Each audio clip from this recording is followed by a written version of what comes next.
Bigfoot Society would like to thank the following sponsors for helping make the podcast possible.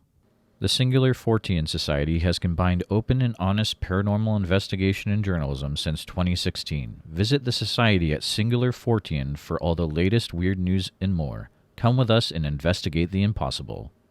Lauren Smith is the hostess for Nightcaller's Bigfoot Radio, which has been on air for over a decade and has completed over 300 shows. Lauren brings with her a unique viewpoint given that she is not only the daughter of one of the veteran female Bigfoot researchers in the South, but she has been conducting field research since she was a preteen some 20 years ago. Nightcallers is a Bigfoot world favorite and, along with interviewing researchers and witnesses, often features interviews with guests from the documentary, film, and entertainment industry. Lauren also does a vidcast segment called Nightcallers, which features real encounters sent in by viewers. You can find all of this and more at nightcallersproductions.com. Welcome to the Bigfoot Society Clubhouse, where we discuss a new or old topic in cryptozoology every week. Just hang out and have a good time. I do need to let you know that by hanging out with us on stage and talking in the discussion, you are giving consent to being recorded, which will be used in a future Bigfoot Society podcast, YouTube video, could be anything that you could imagine coming down the pipeline. If you're not comfortable with that, please go ahead and move on down to the audience. Sit back, relax, have a good time. Again, thanks to all for hanging out, and let's just have a good time. All right, all. Well, thanks for hanging out tonight in the Bigfoot Society Clubhouse room. We got plenty of new people because of Android is finally active on the platform. This is a great week. My name is Jeremiah. Of course, I'm going to host a Bigfoot Society. I'm going to start by going first here. I got a few people up on stage with me right now. I got Greg from All the Weird, Kenzie from Crypto Chats podcast, Ashley from On Wednesdays We Talk Weird, and Tate from the Bluff Creek Project podcast. But the question I came up with is what exactly is cryptozoology? So we're going to be going over what are questions we thought of that people new to cryptozoology might have, because people will be listening to this on YouTube and also on the podcast as well. So could be all sorts of people that are listening to this. So what is cryptozoology? Well, of course, as Greg kind of mentioned earlier, he said to me, how many people do you think will be reading from Lauren Coleman's book? Hopefully a few of them, because his books are amazing. But I wanted to use the intro of Lauren's book, Cryptozoology A to Z, to kind of bring up a few things that he lays out. So first, we need to know what cryptozoology is. Of course, it lays out that cryptozoology is a science of hidden animals. A cool thing that's laid out is we need to be aware that it's the possible existence of known animals in areas where they were not supposed to occur, either now or in the past, as well as the unknown persistence of presumed extinct animals to the present time or to the recent past.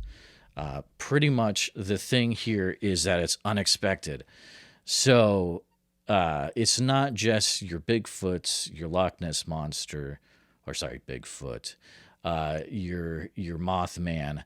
It's also maybe your coelacanths or your coelacanths. I will mispronounce every word tonight. Don't worry about that.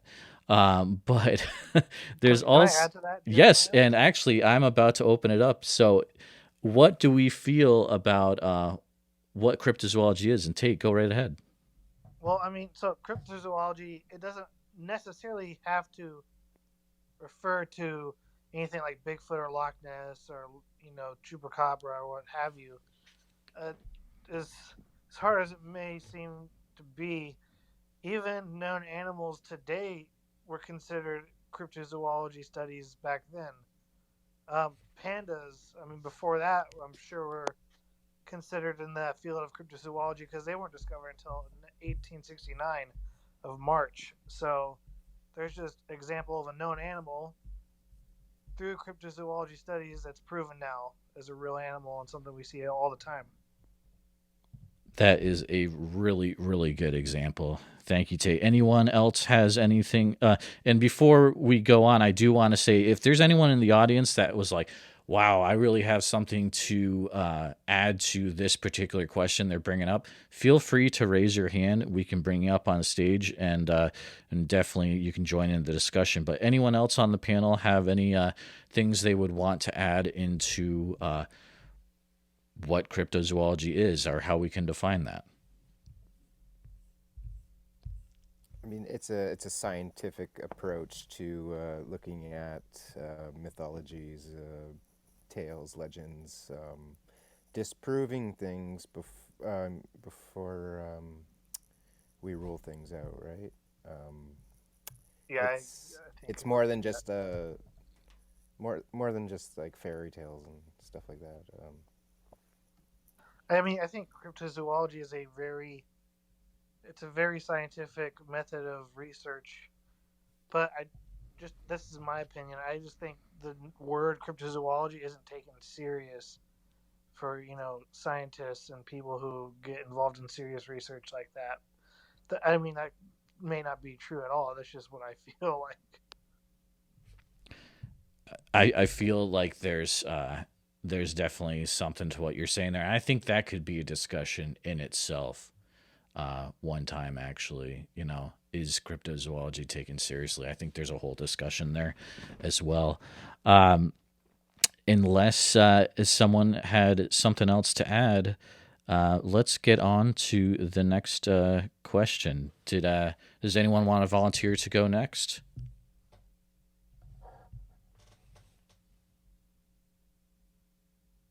All right, Greg, go for it.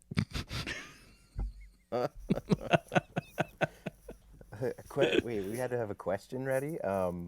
What somebody new to cryptozoology would ask. Um, I'd I'd probably the first thing I'd probably ask is like, do you actually believe in this stuff? That's like it's a personal question, but That's a good question. I will um, answer the question. I will join in.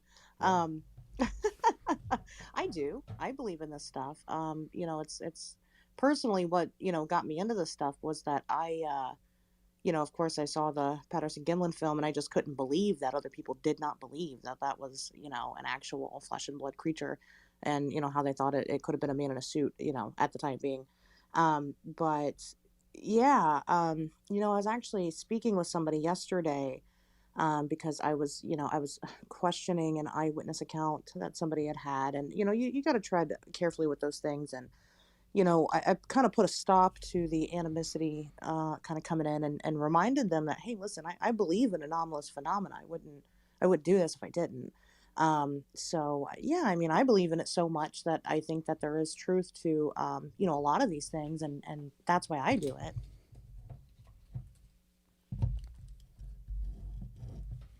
yeah, that would lead to the other question of like, why why look into this stuff? What's driving people to look into cryptozoology? Yeah, exactly, Greg. It's like why take all the time to research if Bigfoot is real or not? And I think for me, it's like just the feeling that okay, we live in this world.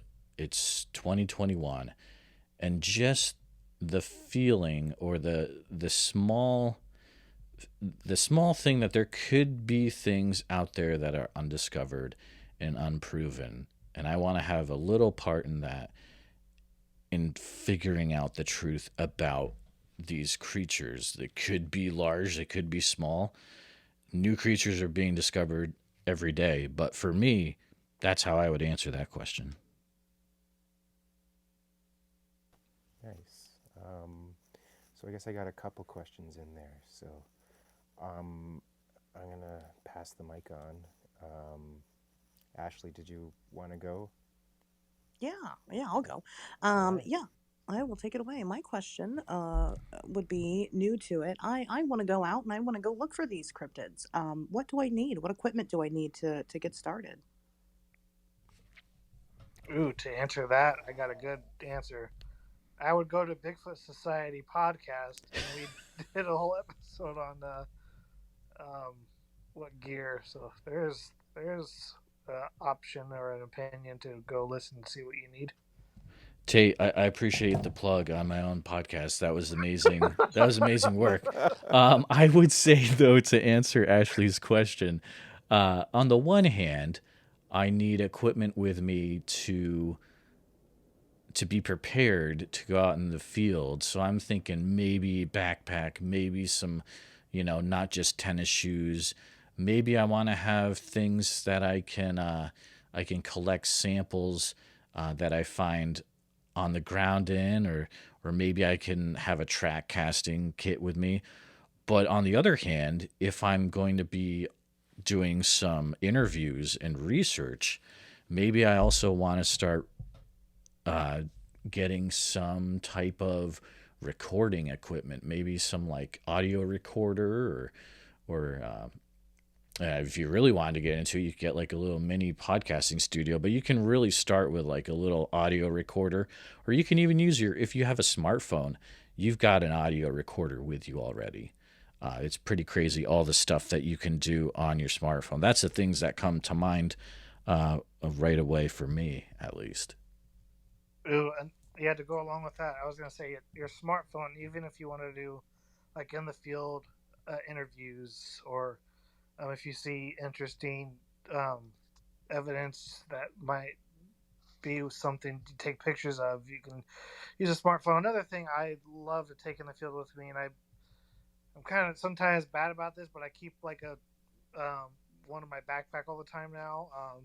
Is a tape measure, because if you see like a footprint or something, scale is very important. That's one thing people are always like, well, there's nothing in the frame of scale, to reference it.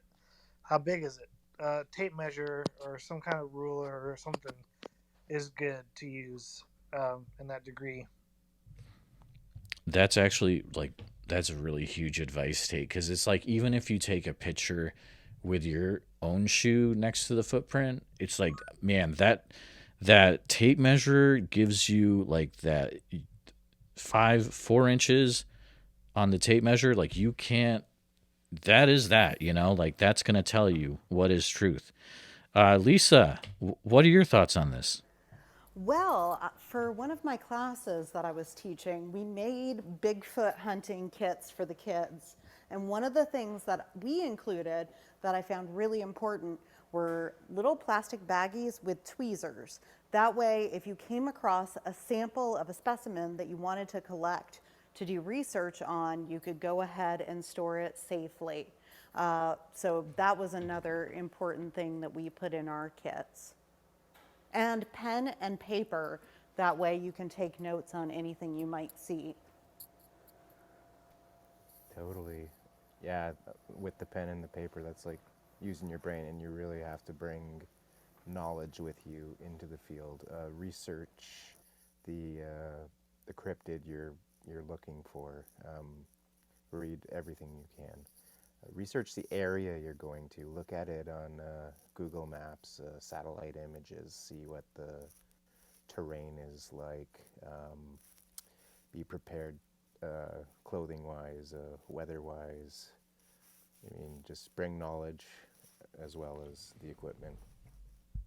Oh, definitely. And something that's come up in a ton of interviews that I've done lately is just get good with researching. This kind of goes off of the whole, this doesn't have to do with equipment, but don't just look into the internet for your research. There's more than just in the internet. Start going to your local libraries. Be able to look into old newspapers, read those old newspapers. Sometimes you have to learn new machines in order to do that, called microfiches. Be able to interview maybe older people in your community. The cool thing that Lyle Blackburn told to me is don't feel bad because you're not in the Pacific Northwest, or you're not in some other area that you don't live that has all the cryptids. You're not in West Virginia. find out the weird in your area and become the expert of that weird in your area. And that's some of the best advice that I've ever gotten on any of my interviews. So that was awesome. Nick, I'm pumped to That's have you solid, up on man. I stage. really like that advice. Oh yeah, it's totally Lyle's a rocking. smart guy. He knows his stuff. He is. Sure. He is. Nick, what brings you up to stage, man? Yeah, so first off, good to be back. I think Greg was talking about keeping like just general equipment on him. I mean, you need to really keep in mind that you're not just like going out into like the woods behind your house. Like I was in Point Pleasant like a month and a half ago, and my car actually ended up dying. And I drive like a little, or at the time I drove like a little shitty sedan, and I didn't have any of my like camping gear on me or anything of that nature. So it's always important to like keep like just your basic hiking and like camping gear on you, because unfortunately things happen where you're not exactly sure when the worst can happen. Yeah, let people know where you're going to. Yeah, 100%. Have a plan. Oh my Literally goodness, yeah. Could not recommend that more. To definitely go along with Nick. I've had this happen, and people in my group have had this happen. We've gotten flat tires. Make sure you have a good spare and like a can of Fix-A-Flat or something. That's always good. Every single time we go to Point Pleasant, or just West Virginia in general, when we're investigating, and we're pulled over on the side of the road, somebody always stops, and no, that's not always going to happen. But I just wanted to add that anecdote. It's funny. They're so friendly there. Yeah, I spent $800 this last trip in California just on tires because one tire I punctured and it was just beyond repair. So luckily it worked out. And Nick, we're getting just a teensy bit of feedback from you. Yeah, thanks, buddy. I don't want to be that guy, but I'm kind of going to be that guy. Wow. I know, right? Yeah, it was ultimate savagery, guys. This is some good discussion. Who haven't we heard from on the panel yet? And Kenzie, have we heard from you yet? No, I wasn't gonna say much today, but I couldn't figure out how to move myself to the audience, so I've just been up here. But I guess since I'm still up here, I'll throw in a question. I guess my question is like, where do you start? You know, because there's so many things. So where do you start? Where would you guys start? For me, I would start with whatever is the most interesting to that person. I mean, that would be my suggestion. If they're interested in a certain cryptid, then that is where you start. If your goal is to go out and find Bigfoot, you do the research, figure out where sightings have occurred, and go out and find Bigfoot or whichever other cryptid you're interested in starting with. For me personally, you guys may or may not agree with this. Start like Monster Quest on TV. I mean, you can find it on YouTube and iTunes and Amazon and what have you. But Monster Quest is cool because they have like Chupacabra, Mothman, and Bigfoot, giant alligators, giant bears.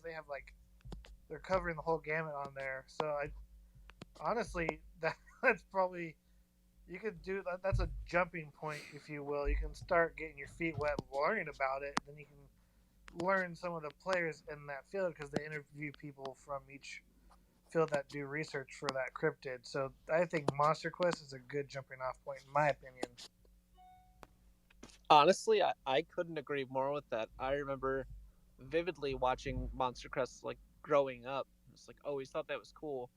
But to kind of play off what Jeremiah was saying earlier, finding what's like closest to you. So I grew up in Connecticut, so I had the melonheads. So my friends and I would go, melonhead hunting because we thought it was funny, and B, it was close enough to us where we could that was our night. So yeah, Monster Quest and just keeping it local at first. It's just always a great way to start off. Yeah, I totally love that idea, guys. I agree with figure out what you're drawn to. Are you drawn to reading? watching video, comic books. I mean, the nice thing about cryptozoology right now is that it is in every medium. It's crazy. Podcasts, there's plenty of cryptozoology podcasts. But I think another cool thing is kind of do a little research and figure out what are the weird festivals that happen in my area or maybe within an hour or two that I can like check out, because it's a whole different story once you actually start to like, you know, meet people as well. But yeah, start with like the monster quest, start with the easy stuff. You know, maybe you can't go, not everyone has a fan meter visitor festival in their town like you know, this guy. But yeah, just use what's available to you, you know. I also want to add in one resource that I really like, are the Weird USA books, because they've got them. I'm pretty sure they have them for every state. I agree with the staying local to kind of your area and things that you can easily get to and, kind of experiment with yourself. And then, of course, the obvious, use the internet. I mean, it's such a big resource that we have nowadays.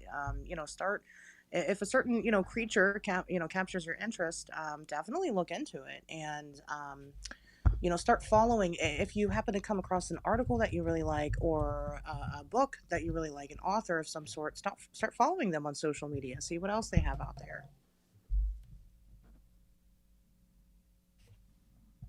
That's rocking. That's rocking. I'm going to do a quick reset just so that everyone in the room knows what's going on. So, we are doing a discussion today about Cryptozoology 101. Started out as we came with some questions that maybe someone new to cryptozoology had. It has morphed kind of into everyone throwing out their advice, which is awesome. And there's some really good stuff being thrown out tonight. If anyone in the audience has something that they would like to share, keep in mind this is going to be going out to YouTube, to all the different podcast platforms. So if you've got some advice for people that are new to cryptozoology, feel free to raise your hand. We'll bring you up on stage. I see my buddy Paul's got something to say. Come on up, Paul. Hi, everybody. Hey, Paul. I'd like to add my 2 cents. So I have a little bit of experience in cryptozoology, although at the time I didn't think of it as cryptozoology. In the 1990s, I had an opportunity to work with a research team that was looking for a turtle in the state of Kansas that hadn't been seen since the 1940s. And I think in what you're talking about, it's important to consider not just topic or, having all the right equipment, but also the approach can be very important. We had the benefit of preserved specimens, of course, so we could look at the anatomy and earlier publications about this turtle. It was the ironically named common map turtle. So it hadn't been seen for decades, and lots of other research teams had gone out and trapped for this turtle. And we really, if we would have just gone out and trapped like everybody else did, I don't think we would have been successful. But what we did was we took a close look at what we knew about the common map turtle, and we just decided to try a new approach and looking at its musculature of the jaw and these hard plates in its mouth. We thought it must be something to do with its diet, and we changed the bait we were using for traps, and we discovered several unknown populations of the common map turtle in Kansas. And so I guess that's a successful cryptozoology research effort. And so when you're thinking about applying cryptozoology for finding whatever creature you're looking for, I think if you're doing what everybody else has done, and there's been a lot of people looking for things like Bigfoot, if you're just doing what everybody else has done before, your chances for success probably aren't very good. And so I guess my advice would be to try something new or different based upon what you know about the creature you're investigating. That's some solid advice, Paul. Thank you. Yeah, don't be afraid to think outside the box. We'll use a little bit from what people have done before, then we'll kind of tweak it and see what results we got. I like it. It's good stuff, man. Thank you.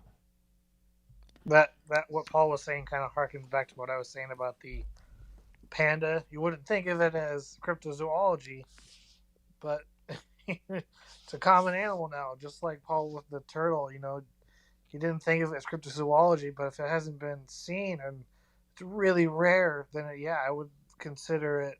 I would put it in the cryptozoology column. Totally, Tate. I want to remind people, if you've got anything to add to the discussion, feel free to raise your hand. We'll bring you up on stage. We'll probably be winding down the recorded portion of everything in a few minutes. While people are thinking if they want to come up on stage or not, do want to remind listeners that you can DM any of the people that are on stage. Myself at Bigfoot Society, Greg All the Weird, Tate Bluff Creek Project Podcast, Lisa's up here, Cryptic Comforts. We got my friend Ashley. Jeez, Ashley, what's your Instagram profile? I don't have that one memorized. I'm terrible. That's okay. It's Asher's. That's it. Yeah, I'm sorry. Yeah, that's okay. With a Z. With a Z. I'll Asher's have it in with the a Z. show notes for sure. But yeah, any of these people, we can get you an invite to Clubhouse for Android or iPhone. It's still technically in beta, so you need to have an invite, and then we can get you involved with the conversation. We also can get you plugged in with the Discord we have as well. But any closing thoughts or anyone from the audience before we shut down the recorded portion of the discussion tonight? Yeah, don't forget me. I'm last but not least. Tate. We didn't let Tate go. You dude bag. Oh, you serious? I didn't let you go? Well, you talk so much already. But all right, go ahead, man. Sorry. For all of Jeremiah's fans, that's how much he likes me. Oh my goodness. No. Okay, so the question that I had, what are some good resources to utilize? And we kind of answered some of those. Podcasts are really good. Monster Quest is one of my big ones. I would suggest that's the reason I got into it, is how I discovered the Patterson Gimlin film through that. But those are a couple ideas that I have. Podcasts and some TV shows. But what do you guys think? Totally. Old newspaper articles, microfiche, your local libraries. Let me look at history. While you're looking that up, Greg, I'm going to say go to your local Goodwill like once a week and just go through the book section. You'll be surprised the weird stuff you'll find in there. I used to do it all the time. And you'd find some, there'd be some cryptid stuff in there. And you find a cheap copy of Cryptozoology A to Z by Lauren Coleman. That's going to help you out so much. Ken Gerhard's Bigfoot book. I forget the actual title of it right now, but that is a really good intro to Bigfoot book. I like that one. Just your library, of course. You don't have to pay for books with that. Just go to the library and find the cryptozoology section. Start checking out books and just start reading through them. See what you find. Yeah, if you get tattoos of Bigfoot, that'll just give you instant knowledge. Tattoo? Yeah, because it's in your skin now. That's true. It does go right in, yeah. You become one. Oh my goodness. That's not true. Chicken taquitos. There it is. All right. Anyone else have any final thoughts? Tate, that was a good share. Thank you. Yeah, I was gonna mention, if you're out and about somewhere, please don't just go touching the water or standing in the water anywhere that you're at. Like this big, especially because most of the time, when we're investigating, we're down in the TNT area, and like that place is disgusting and needs to be cleaned. And, I tell everybody it's like instant cancer water if you touch it. Just know your environment. Please, please, please know your environment. Know if there's, anything like that that you need to be aware of. I know down there they've got a bunch of, obviously TNT and DNT in the water. And they've never cleaned it up. So I mean, just make sure you know before you go. That's what I bathe in at home. I believe it. Actually, that's really good. And going off of that too, let's say you find a report or a story about a cryptid and you're like, okay, it's in this area. Do your research before you, like, don't just go onto someone's private property, and like there are issues that can come out of that will not be the most fun for you. So please do your research. You could get shot. Oh yeah, totally, dude. Like, okay, like you're doing Bigfoot calls on somebody's property at night. That's a recipe for a bullet. Yeah, they will shoot you. They don't care. Like that people, especially in West Virginia, like that, they will shoot you. Yeah. Oh, my boyfriend's had multiple guns pulled on him just at his job for going onto people's property, which is what he gets paid to do, and they've all signed off on it, and they still pull guns on him. That's when I put my hand in my sweater pocket and point it at them. And who knows what that means, but the moral of the story is to be smart and not just to go on someone's private property. Be smart about it. So yeah, good get stuff. Permission. If they say no, then back off. Yeah, back off. They mean no. Oh yeah, and just not only property too, but like if you're in areas that there's sketchy activity, like especially in the Pacific Northwest, there's a lot of pot farmers up there. Be careful, like, and everybody else said, know your area, research it. Oh, for real, yeah. Hulu by Sasquatch by Hulu. Oh man, I don't know if that area. Woof. Well, I mean, I think some of those TV shows kind of make it blown out of proportion, but it's still something to take very serious. Oh, for sure, for sure. Matt from Central Florida, what's going on, man? Welcome to the stage here.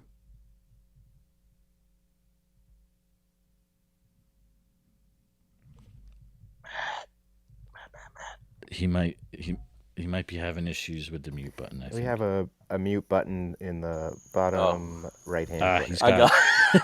What's up, man? I got it. I just wanted to look at my profile 4 times.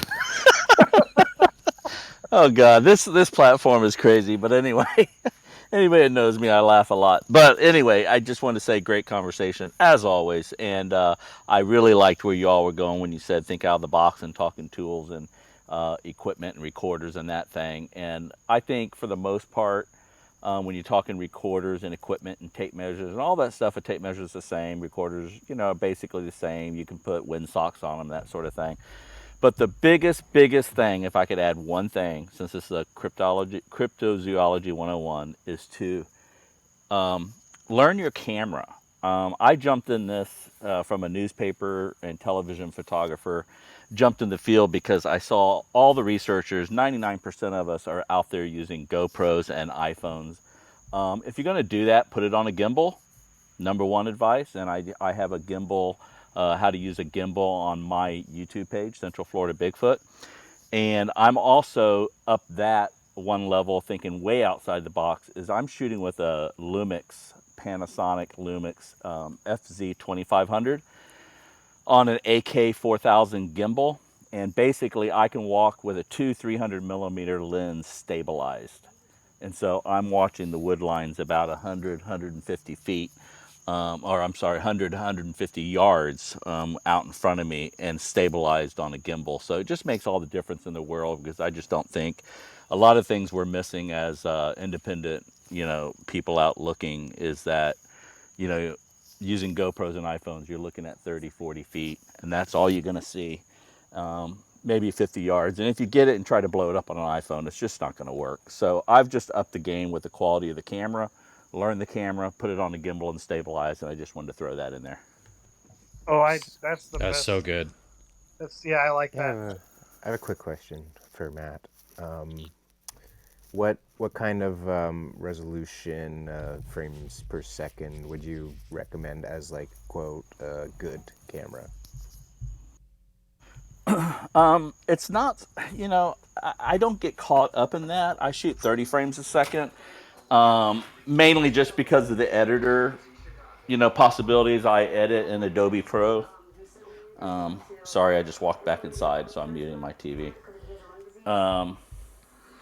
But I edit in Adobe Pro, so I'm shooting. I do 30 frames a second.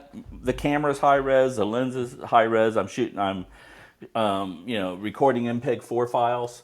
So that seems to work good enough for me. And if anyone's looked at my channel, I can actually go into my videos in post-production as I'm looking out stabilized at 100, 150 yards, which is like 4 or 5 times what an iPhone and a GoPro can do already. I can actually throw a magnification bubble on it. And it's something new I've been doing. So if I'm watching a ridgeline 150 yards and I'm zoomed in at 400 or 500 millimeters, Panasonic goes from wide angle up to 500. So I can shoot 500 millimeters stabilized. I can also throw almost a 200% magnification bubble on top of that through Adobe Premiere.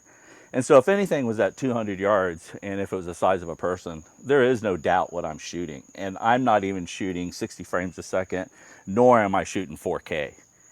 So it just goes to show you, if I wanted to spend the time shooting 4K and I wanted to spend the time, with hardware enough to file those images and store that video, think about it. If I'm at 200 yards, I could then enlarge my video almost 2.5 times. And it's very crazy. And I don't think the field's going to go further with iPhones and GoPros. So I'm very anti iPhones and GoPros unless you're making documentaries and you want to put a body cam on and you want B-roll. If anybody doesn't know what B-roll is a shot that you're shooting a wide shot, then all of a sudden you want to show yourself, your hands on your gimbal as you're walking and then back to the other shot. It's that cutaway. It's a cutaway shot. iPhones and GoPros are great for that, but it's not a research camera. And this is why we're getting the blob squatches. This is why people get frustrated. This is why so many channels out there are just pure garbage, in my opinion. And I don't mean to insult anybody, but if you're out there for entertainment, great, go watch it. Go watch all these channels. But if you want to see what we're really trying to do to move the field forward and not be laughed at and be the laughing stock of town, I just think we need to up the game. And that's all I ask to do. If you shoot with an iPhone, great. Put it on a gimbal and just learn how to use it. That's all I ask. That's amazing. You got to leave the link to your YouTube video with Jeremiah. Oh, for sure. Yeah. I think I might have already found it. Yeah. I just had a quick anecdote. Go for it, Paul. Follow up what Ashley said about being careful where you are. Years ago, I was trapping for turtles and wearing t-shirt, shorts, standing waist deep in water, and this EPA team in full hazmat suits came walking by, and they didn't say anything to me. They just kind of stopped and looked at me and then walked on, kind of shaking their heads. And come to find out, this area was an area that was being considered as an EPA Superfund site. Yep, that's what I'm saying. It happens. Yeah, it happens, and you definitely don't want to. You spend your whole week after that, and you're like, oh my gosh, what did I touch? What did I do? Do I need to go get checked? It's not fun. I got superpowers. Yes, I don't have them yet, and I think I've made some mistakes. Turned into Bigfoot. Oh man. There's your new soundbite, Jeremiah. Yeah, right. Exactly. Man, this has been a super good discussion tonight. I'm going to give one more chance for anyone in the audience if they're wanting to come up and give any more 2 cents regarding the advice for those new to cryptozoology or cryptozoology 101 questions. You're welcome to it. If not, go along with Matt real quick. Yeah, go ahead. And a lot of reasons people get blob squatches is because sometimes not everybody is walking around with a camera, like even researchers, and like even people who are walking now, like just other people who are not involved in research, and they get pictures. you're not expecting to see a Bigfoot or any other animal. So to whip out your phone or whatever camera you have on you and try and get a picture of it while a thing is in motion, and to get it stabilized and focused is going to be really hard to do. So there's a lot of criticism to researchers of like, well, why didn't you get a better picture? Well, that's why. You try to pull out your phone as fast as you can, or whatever you have, to try and get a picture of something moving. That's an excellent point. And one thing you'll know when I watch my videos, I'm pretty much a continuous run. As soon as I get in a spot, 40, 50 yards in, my camera's rolling. I don't turn it off. That's what editing's for. And you're right. If you have a sighting, it's only going to be 1 to 2 seconds. So a lot of times you're going to miss it. And if you're using an iPhone, I do also teach an iPhoneography class. There's 3 ways to turn on an iPhone, and one of them is power button, swipe right, and you're at your camera. So if you turn off your camera in camera mode and then turn back your iPhone, it should operate in back to camera mode right away. So that's just a couple little tricks there. But with the Lumix, I'm running continuous video all the time. I never shut it off. Well, to go with that, like if you're going in the field, not only that, but like if you're driving in areas that have really good activity for Bigfoots, like even crossings. I mean, this could be for anything. A dash cam is a huge thing. That's something Cliff and Bobo talked about on their new podcast is dash cams. Just keep that running. Like and Matt said, that's what editing's for. Just edit it out, go back and edit it out. I mean, researchers do that with audio. It's the same thing. Well, I mean, that's why you see like all those crazy car videos from over in Russia, because there's a ton of dash cams in play over there. And just imagine if like we had all the cars over here with dash cams on. We get some crazy stuff, I think. But I mean, that's good advice. Is use the dash cams on your vehicles. See what you can capture. Throw out trail cams on your own property if you're near woods or anything. I need to put like a wireless camera on a bird or something. Or get a drone.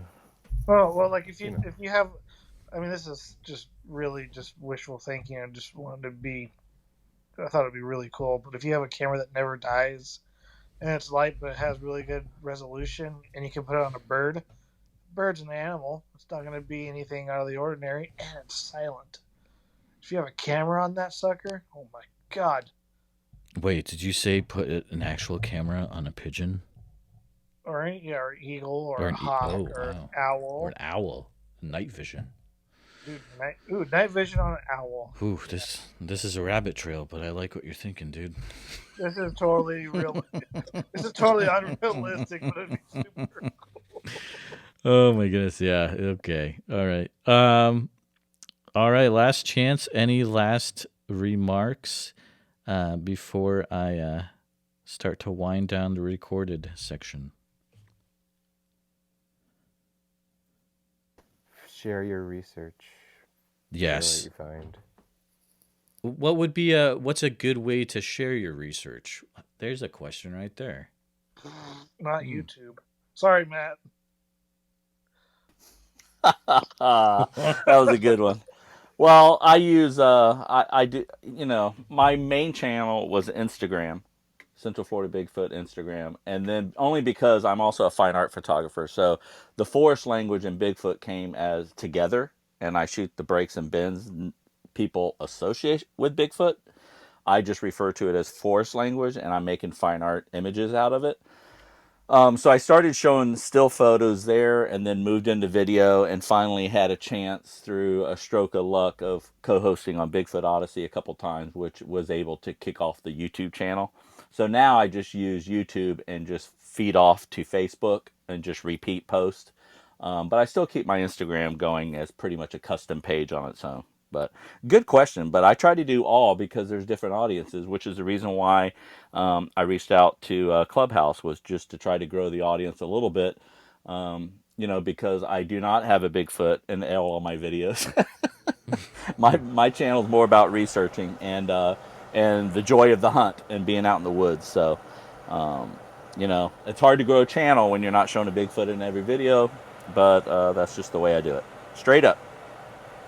For sure, man. That's awesome. And people always criticize you no matter what. That's human nature. That's true, and you gotta have thick skin. I think that's a big thing to know, is that you may run into some people that are not so nice in this field, and you got to know why you're in it yourself, and you just got to keep on going. And if someone's not nice to you, don't worry about it. Just keep doing it. Turn the other cheek. Yep. Nobody is better than somebody else. Yes, Greg, totally. Nobody knows more about cryptozoology than somebody else. We don't have the answers. That's why they're cryptids. That's why this is cryptozoology. It's a place to imagine. It's a place to speculate. But most importantly, it's a place to be skeptical and ask hard questions and prove yourself wrong. Sometimes learning involves failure and mistakes. So I was gonna say, I think it's important to go like what Jared or Greg said, and it's important to share your knowledge, but I think it's important to share what you can, but you have to let the person make their own mistakes, because that's only the best way to learn. Experience is the best teacher. You can do so much with knowledge, when you share it. But I think it's important for somebody to physically learn it and mentally learn it. Dude, that's some good advice right there, guys. Thank you. I mean, just enjoy what you're doing. Don't lose the fun and the passion from it. Just keep on trying to find what's unknown and what's hidden out there. With that, I think that was a pretty awesome discussion.